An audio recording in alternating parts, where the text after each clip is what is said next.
Look at this sky. We follow the palm tree upwards, so you have something to grab if you get a fear of falling down.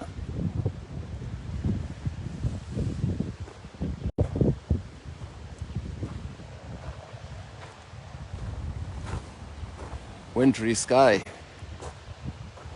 at least for this region.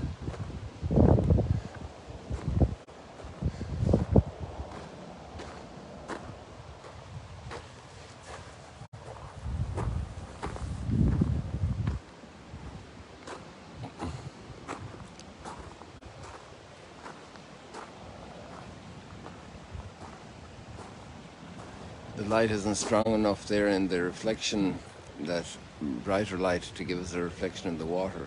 The sun is there, but also gives it a reflection in the water.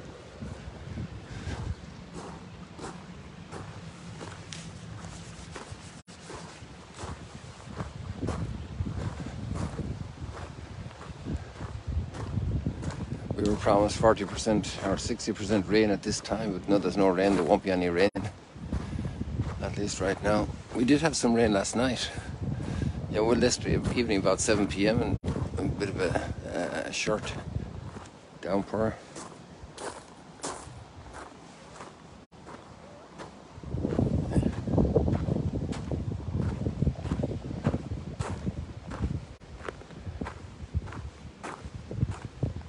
And we were praying inside in Dukenaltum. Yesterday was a special day for us, the foundation of our community 82 years ago, in 1941.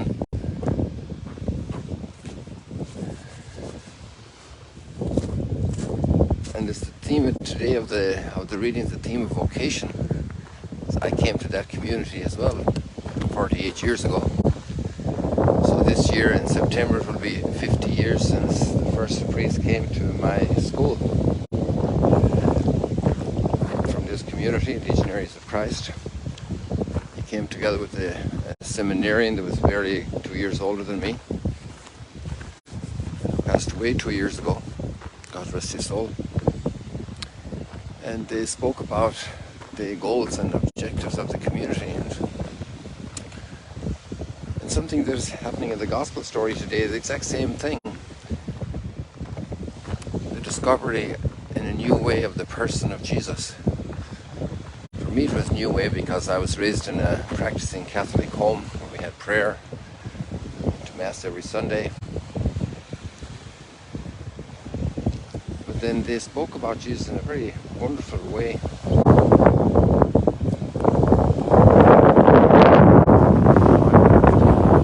And it never turned back from that moment.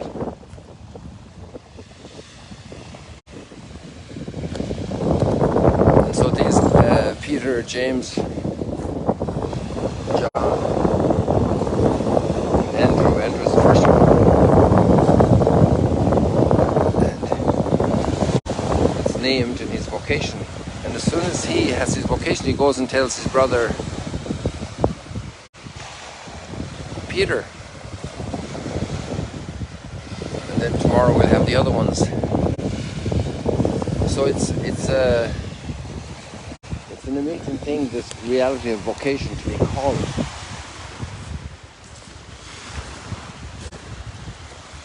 All of you who have had experience probably of falling in love, finding that right person. Not just a romantic feeling about someone, but finding the real person for your life. And that's a great moment. And there's divine appointment in these things. Genuine calling.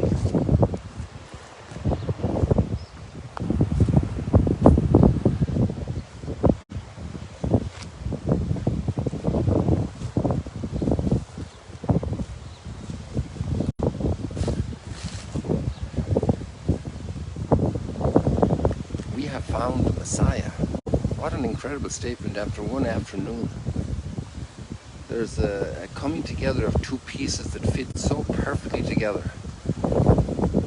like two Lego pieces or two pieces of a jigsaw, or the jigsaw of life, and it just fits together.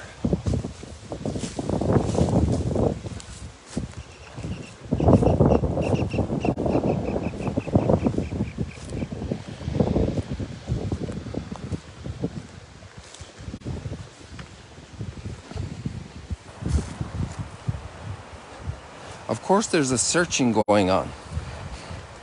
And here we have an echo of the Song of Songs, this language in John's Gospel of searching and finding.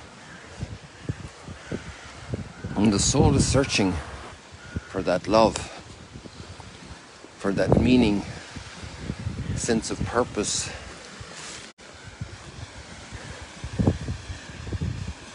The human spirit is not completely satisfied with material satisfactions. Well, you could even say it's not satisfied at all with material satisfactions.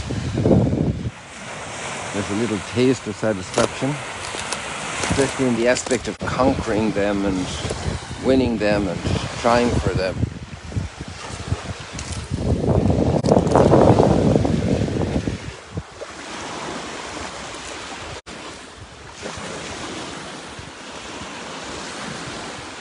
Oops, sorry about that.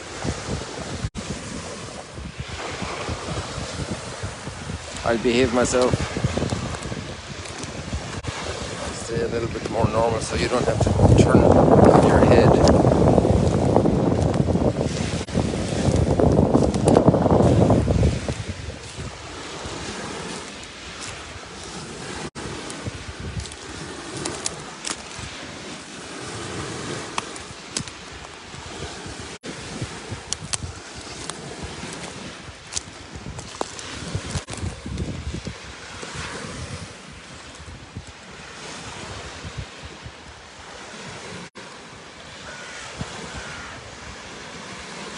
All the ends of the earth have seen the saving power of God.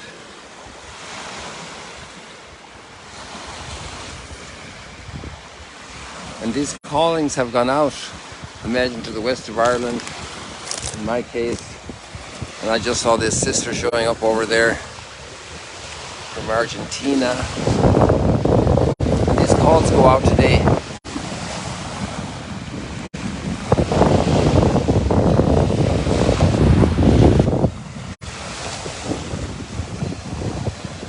And there are young people looking today for goodness, for truth, for justice, for peace. Their dream is not just indulgence in pleasures.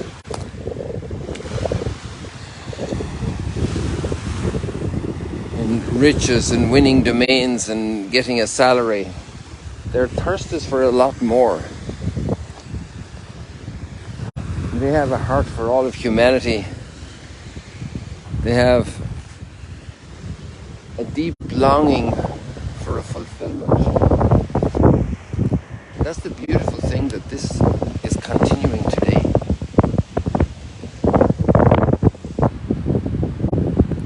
John was standing with the two disciples, and as he watched Jesus walk by, he said, "Behold the Lamb of God." The two disciples heard what he said and followed Jesus. Jesus turned and saw them following and said, "What are you looking for?" A question in life: what are you looking for? Who are you following? Are you seeking something? I found it deeply touching the last words Benedict said before he died. "Jesus, I love you. Jesus, ich liebe dich." And that started out since he was a child. And at 95 years of age, he said it with the simplicity and the longing of a child. Jesus, ich liebe dich. Jesus, I love you.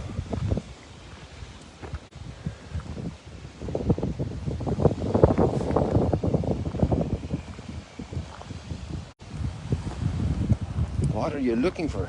They said, where are you staying? A little bit of a dodging moment, you know. A little piece of the answer. Come and you will see.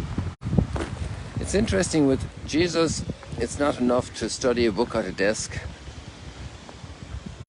do literary analysis of the text, to get degrees, even master's degrees and doctorate degrees. It's about walking after Jesus. And we find this dynamic in the first reading as well, about the ones who follow, who open their heart to God's call or pursue sin, pursue selfish pleasure, manipulate people.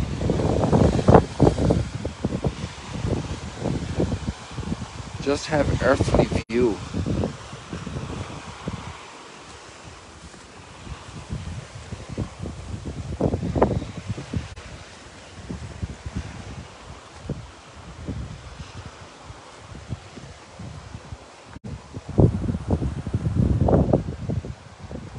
No one who fails to act in righteousness belongs to God. It's like looking for God, wanting God. Or anyone who does not love his brother. The last line of that first reading is so powerful. Just that line. And the exact opposite of loving our brother is exploiting our brother, is leading our brother into trouble, manipulating the other in total selfish desire. Sometimes it comes because people lose their own balance, they drink too much wine. They're very sad people. They have a chip on their shoulder. Or they're just victims of their own passions and lusts. The Song of Songs is the desiring for God. It's a metaphor. It's expressed in romantic love, in erotic love, in the God created erotic love. But it has a fullness of plan. That deep desire is coming from a further down deep desire for God.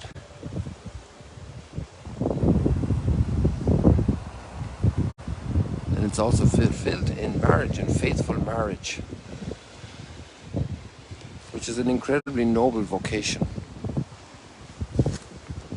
Not everybody is called to follow in celibate life. And the great respect for each vocation.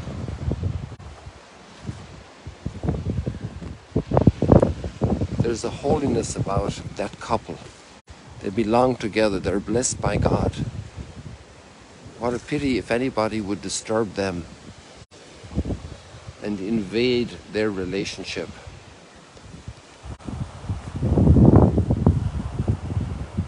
There's a sacred relationship. Somebody is consecrated to God.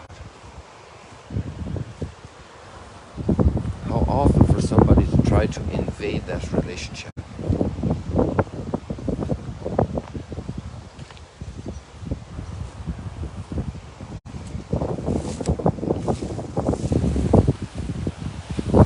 In a certain sense, all the pornography and all the disrespect for the sacredness of that union of man and woman in sacred marriage is part of this assault. This all carries together. And the good news is that there's salvation. There's possible turning and answering the call. And they followed him.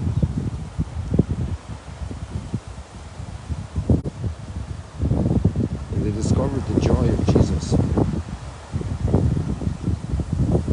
So they went and saw where he was staying, and they stayed with him that day. It was about 4 p.m. They remember their vocation. There's so many things I remember about my vocation. Concrete historical moments.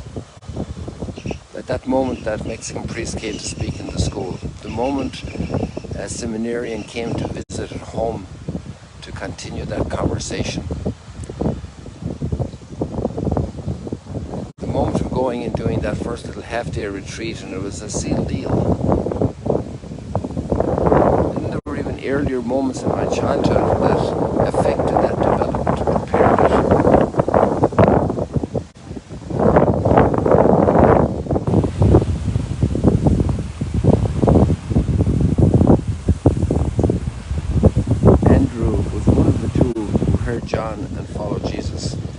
first found his own brother Simon and told him, "We have found the Messiah."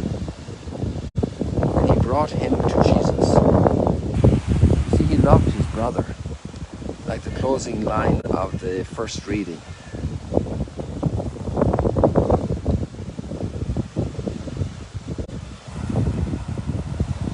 To love our siblings, to love people, to love brother, and everyone, every human being is brother and sister.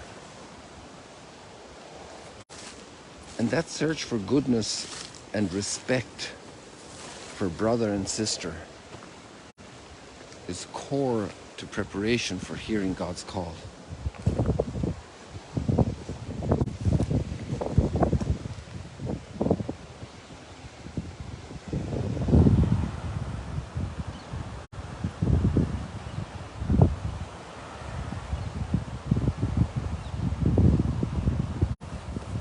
Hey people, I think we'll leave it like that for today. God bless you. See you later on, alligators. Let's go upward today.